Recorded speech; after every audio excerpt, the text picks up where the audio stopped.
Pakistan's budget for the next 12 months has been announced. इस video का मकसद यह है कि हम अंडरस्टैंड करें बजट की मेन थ्रस्ट क्या है, टू अंडरस्टैंड इससे असरात क्या आएंगे on the economy and to understand what are the positive और negative implications for particular sectors. तो सबसे पहले तो बजट को अगर हम डिस्क्राइब करें, I like to call it the Robin Hood budget, क्योंकि इस बजट में सोच ये है कि जो अमीर तबका है उसको ज़्यादा से ज़्यादा टैक्स किया जाए और मिडिल इनकम क्लासेस या अंडर प्रिविलेज सेगमेंट्स की तरफ इस रेवेन्यू को जो रेज़ किया जाएगा उनकी तरफ डाइवर्ट किया जाए। तो what are the three main areas that have been targeted for revenue collection या टैक्स को बढ़ाने के लिए? What are the three main areas? The first one is real estate.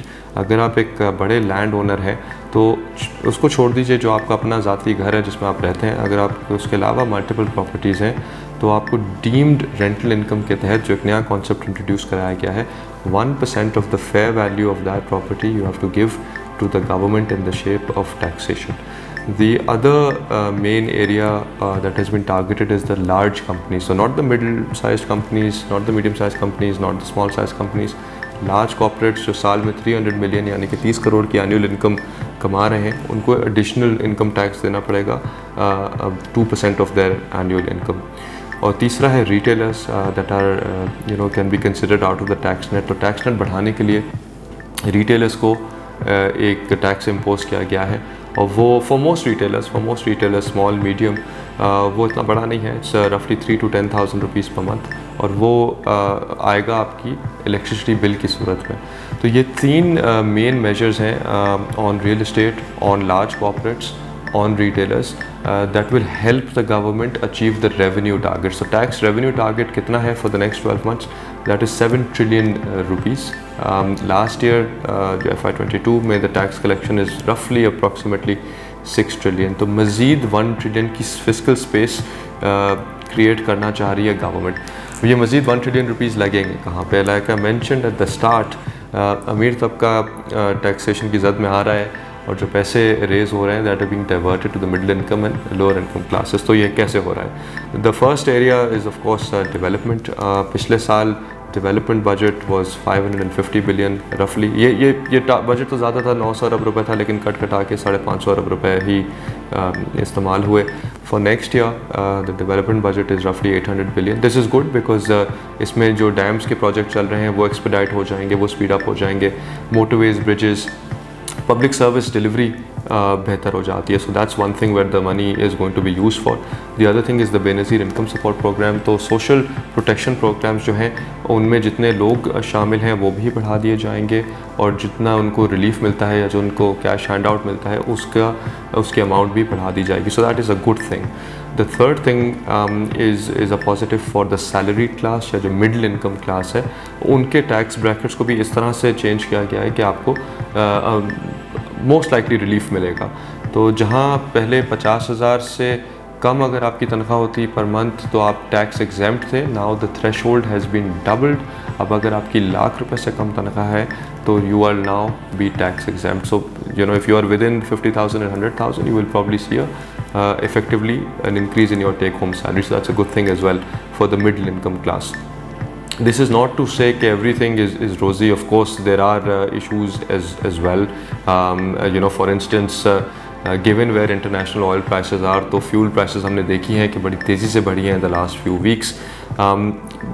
Government ने जो पेट्रोलियम लेवी या टैक्स ऑन फ्यूल रखा हुआ है उससे तो ज़ाहिर यही हो रहा है कि अगर ऑयल प्राइसेस नीचे नहीं आती तो मज़ीद हम कीमतों में इजाफा देख सकते हैं। So of course that is going to be painful. पर जहाँ जहाँ गवर्नमेंट के पास रूम था to provide relief to the most deserving segments of society, the government has tried to do so. So overall basis पे एक अच्छी सोच पाई जाती है इस बजट के पीछे, and I think that needs to be appreciated. So what will the budget achieve? In a nutshell, it will help us achieve the objective of resuming the IMF program.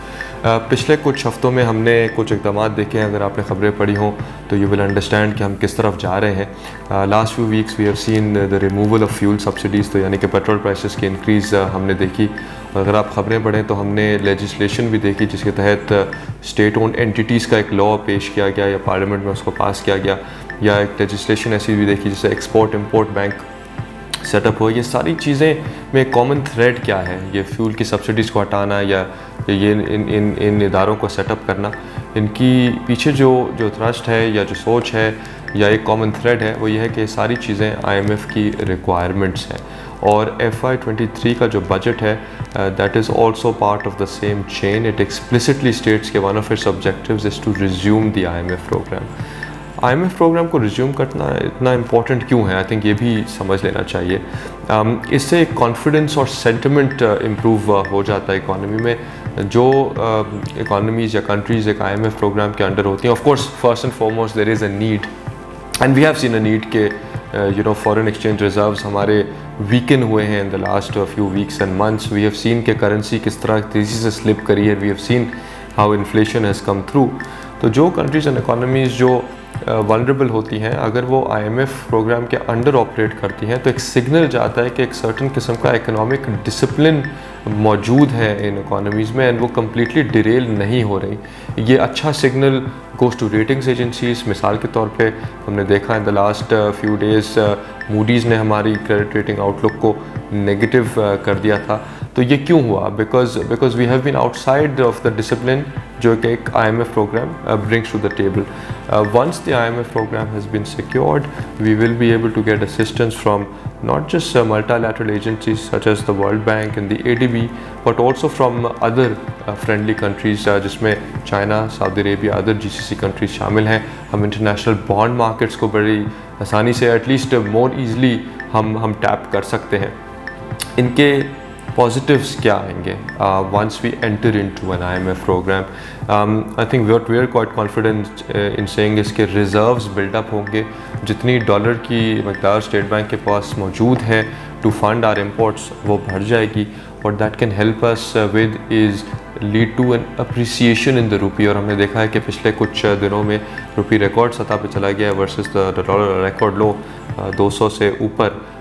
उसमें तवक्को है कि थोड़ी सी अप्रिसिएशन आएगी, it will pull back a little bit. और दूसरा असर ऑब्वियसली अगर जहाँ इकॉनमी की आउटलुक बेहतर होती है, जहाँ सेंटिमेंट बेहतर होता है, तो वो ऑफ कोर्स उसका पॉजिटिव आउटलुक स्टॉक मार्केट पे भी आता है। So that is exactly why you need the IMF programme to be in place. और जो FY23 का बजट है, we think it will go a long way in securing the IMF programme. और हमारी तो यही तवक्को है कि अगले कुछ हफ्तों में, may be most likely with in this month, हम एक staff level agreement with the IMF इसको अचीव कर लेंगे। The final thing we want to look at is the impact on individual sectors. Now, usually even last year हमने budget में देखा है कि काफ़ी सारे ऐसे सेक्टर्स होते हैं जिसमें positives आते हैं, negatives आते हैं। There's a good blend. इस दफ़ा in general हमने देखा है कि there's been a need for fiscal discipline. जो बड़ी कंपनीज़ हैं उन पे एक additional 2% इनकम टैक्स लगा दिया गया है। तो स्टॉक मार्केट पे कंपनी ज़्यादातर बड़ी होती हैं, तो ये तो एक ब्लैंकेट नेगेटिव सब पे ही आ गया। But there are certain sectors जिस पे मज़ीद नेगेटिव्स हैं जो आप कह सकते हैं। एक है बैंकिंग सेक्टर, तो जहाँ उसका income tax rate in the last few years has been 39%, यानी कि 35% एंड 4% सुपर टैक्स, तो उसको उठा के 39 से 47% कर दिया गया है। और अगर वो लोन टू डिपॉजिट रेशियोज़ कुछ थ्रेशोल्ड को मीट नहीं कर पाते तो this can even increase from here. और अगर इसको कंपेयर करें 47% to the non banking sector, तो वो अभी भी 31% है, यानी कि 29 + 2। So this a significant gap. तो बैंक्स को ऑब्वियसली बड़ा हर्ट किया गया है। दूसरी बात यह है कि जहाँ नेगेटिव्स की बात करें तो वो ऑटो सेक्टर भी इसमें शामिल हो जाता है। तो advance tax on autos on all vehicles has been increased. तो से होगा कि vehicle prices will go up. और अगर एक लग्जरी गाड़ी है 5 मिलियन रुपीज़ से ज़्यादा, 50 लाख से ज़्यादा उसकी कीमत है, तो उस पर मज़ीद एक 2% CVT कैपिटल वैल्यू टैक्स भी लागू कर दिया गया। तो वो again it's going to be quite expensive. और गाड़ियों की कीमतें हमने देखा है in the last few weeks and months have gone up rapidly, तो वो और डिफ़िकल्ट हो जाएगा to purchase them. So 2 negatives, 1 for banks and 1 for autos. और जहाँ तक पॉजिटिव्स की बात है, tractors are clear winner. 5% GST उन पे था। फ्रॉम जुलाई 1 ऑनवर्ड्स वो GST 0 हो जाएगा। तो for the farmers that's a big relief. तकरीबन 50 से 60 हज़ार रुपये ट्रैक्टर की पर यूनिट प्राइस में कमी वाक़ई होगी। So for the farmers that is a big relief and we expect tractor sales will increase. Overall stock market की जहाँ तक बात की जाए, again we've talked about negatives for autos and banks, but ये भी ख्याल रखें कि banks have significantly corrected also, and the stock market itself has significantly corrected.